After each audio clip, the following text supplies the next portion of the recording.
आज की कहानी है दोस्तों, झगड़ालू औरत। आज शांति का अपनी सास से झगड़ा हो गया। 2 दिन पहले वो अपने पति से किसी बात पर लड़ पड़ी थी। ससुराल हो या मायके, हर रिश्तेदार से, यहाँ तक कि उसके अड़ोस पड़ोस के लोगों के साथ भी शांति की कभी न कभी कहा सुनी हो गई थी। हालत ये हो चली थी कि लोग शांति के साथ अब बात करने से भी कतराते थे। उसे देखते ही अपना रास्ता मोड़ लिया करते थे। शांति अपने आप को अकेला महसूस करने लगी थी। वह चाहती थी कि इस परिस्थिति को किसी तरह सुधारा जाए।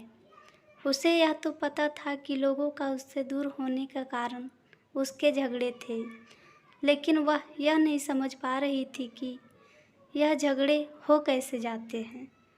उसने इस सवाल का जवाब ढूंढने के लिए अपने कुछ बुजुर्गों से पूछा, कई किताबें पढ़ डाली, इंटरनेट पर कई ब्लॉग्स चेक किए, लेकिन उसे कहीं पर भी संतुष्टिकारक जवाब नहीं मिला। एक दिन शांति के दरवाजे पर एक फकीर भीख मांगने आया।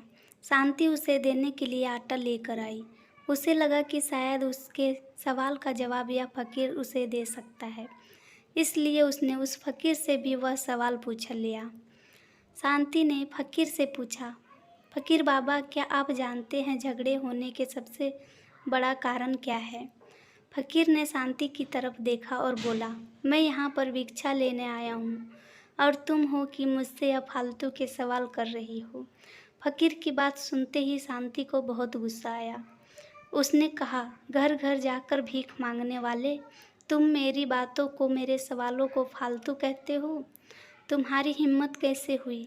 शांति ने और भी कई भली बुरी बातें उस फकीर को सुनाई। शांति अभी गुस्से में बोल रही थी कि फकीर बीच में बोल पड़ा, झगड़े के कई सारे कारण होते हैं, लेकिन जबान पर काबू न होना यही झगड़े का सबसे बड़ा कारण है। फकीर की बात सुनकर शांति गहरी सोच में पड़ गई। फकीर ने भिक्षा का आटा लिया और वहाँ से चला गया। दोस्तों, आप सभी को ये छोटी सी कहानी अच्छी लगी हो तो कमेंट में ज़रूर बताएं और लाइक करें।